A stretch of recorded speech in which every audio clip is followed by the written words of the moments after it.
Good evening, my friends. Here for your daily Bible readings.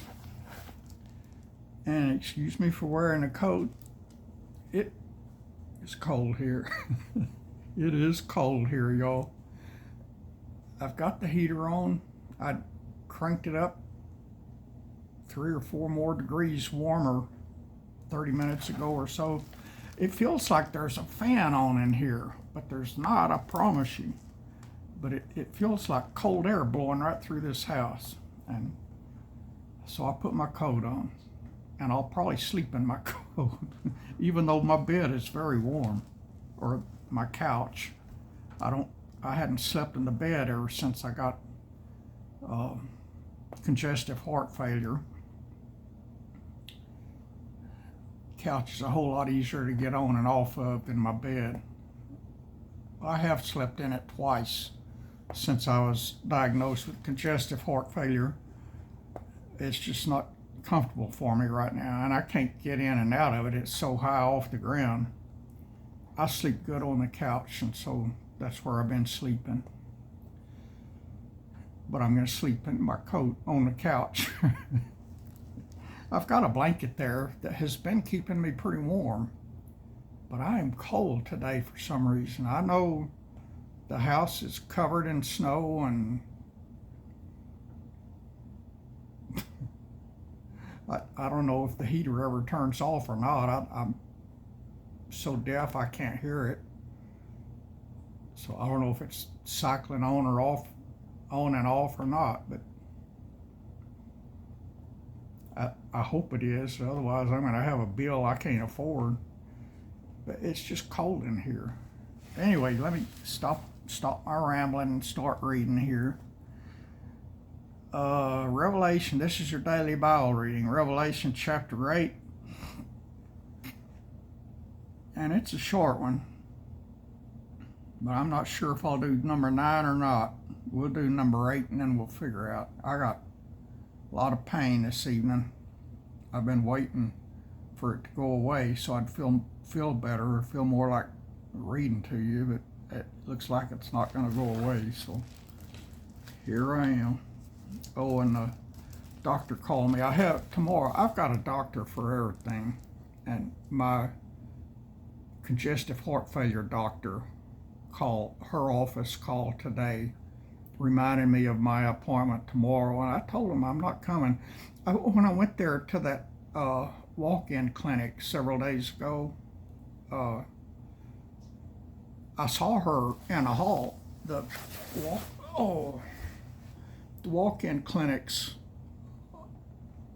offices are on one side of the hall, and her office and my regular family practitioner or whatever, my family doctor, and my congestive heart failure doctor, their offices are on the other side of the hall. I didn't know that, but anyway, I saw her, and she asked me if I was coming in on Wednesday, and I said, well, I'm planning on it. I said, but we got a lot of snow coming. I told you, before, if it's a lot of snow out, I'm not going to get out and drive in it. I don't drive in the snow. And she said, well, I was just going to tell you that if it's snowing, to don't come. She said, what we need to do, I can do over the phone. And I said, okay. So I don't know what we're going to do over the phone, but I don't think I'm going to go tomorrow because nothing ever changes. My swelling never goes down. Last month or month before last, I can't remember when they changed. They changed from 1 water pill a day to 2 water pills a day because the water my body retains because of the congestive heart failure. My legs, y'all, are that big around. Or they, without compression socks, they're that big around. With compression socks, which it's almost impossible to get those things on, but I managed to get them on. Hello, Callie. They squeeze the water out of my legs up somewhere else, I think to my lungs now, because I'm having trouble breathing. My pulmonologist, is that what the lung doctor is called? Pulmonologist? I can't remember. I told y'all I got a doctor for everything. Anyway, whatever the lung doctor is, he saw me a lot when I first got diagnosed with congestive heart failure, and didn't have a problem with my lungs at that time, but I think I am now. They hurt and they're tight and I have a hard time breathing, and I think maybe they're being bothered by it now. I don't know. Maybe it's cold weather. But anyway, I'm just rambling and rambling and rambling. Let me start reading here, y'all. Revelation chapter 8. And when he had opened the seventh seal, there was a silence in heaven about the space of a half an hour. And I saw the seven angels which stood before God. To them were given seven trumpets.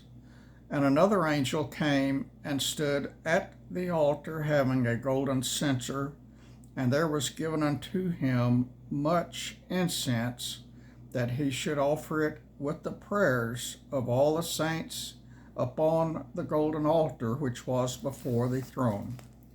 And the smoke of the incense which came with the prayers of the saints ascended up before God out of the angel's hand.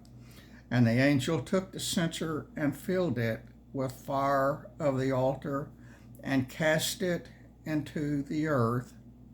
And there were voices and thunderings and lightnings and an earthquake. Y'all are sitting way over yonder on the other side of the room. I just now noticed that.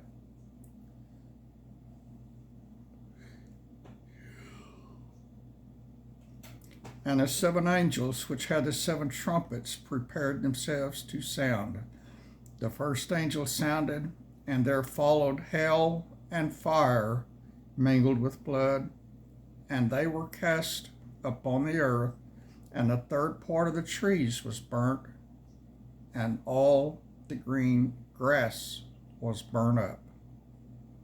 And the second angel sounded, and as it were, a great mountain burning with fire was cast into the sea, and the third part of the sea became blood. And the third part of the creatures which were in the sea and had life died, and a third part of the ships were destroyed.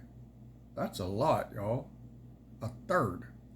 That's 33%. That's a lot. And the third angel sounded, and there fell a great star from heaven, burning as it were a lamp, and it fell upon the third part of the rivers and upon the fountains of waters.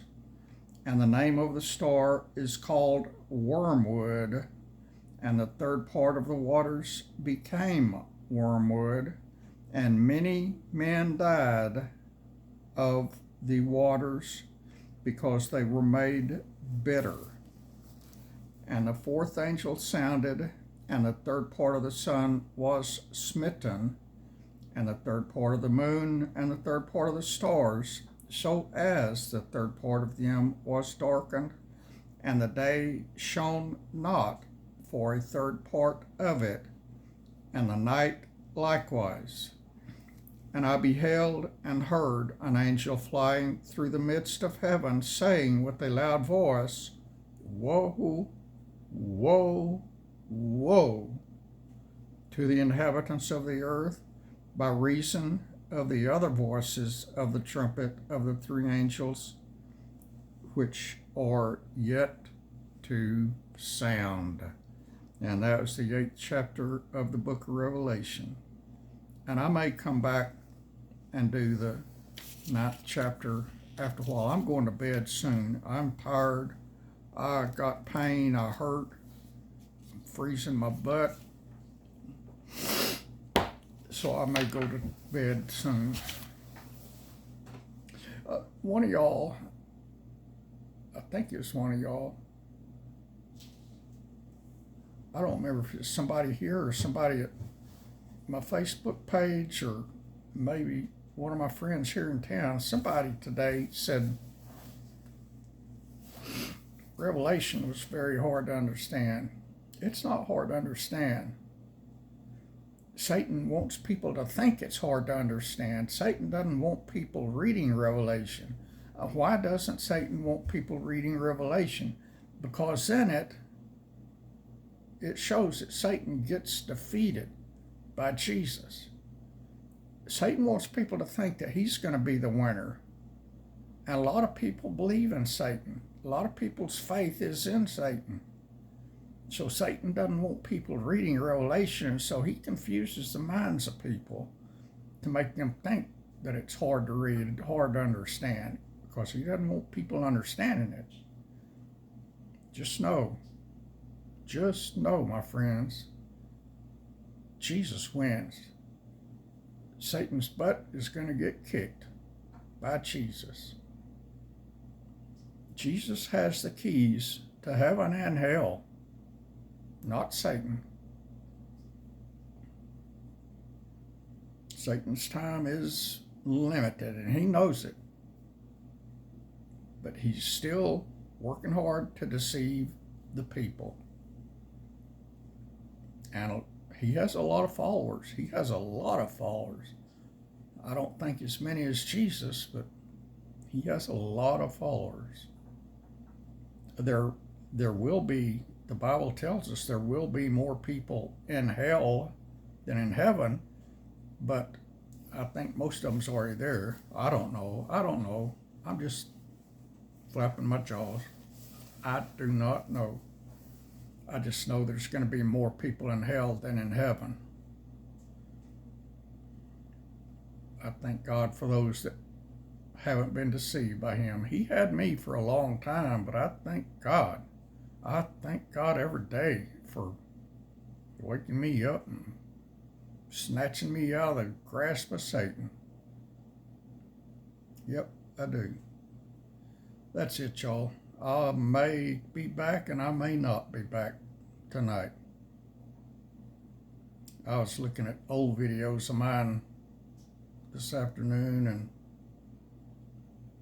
I've been saying the same thing for years, y'all. I hope there's not that many more years left. I want to be raptured out of here.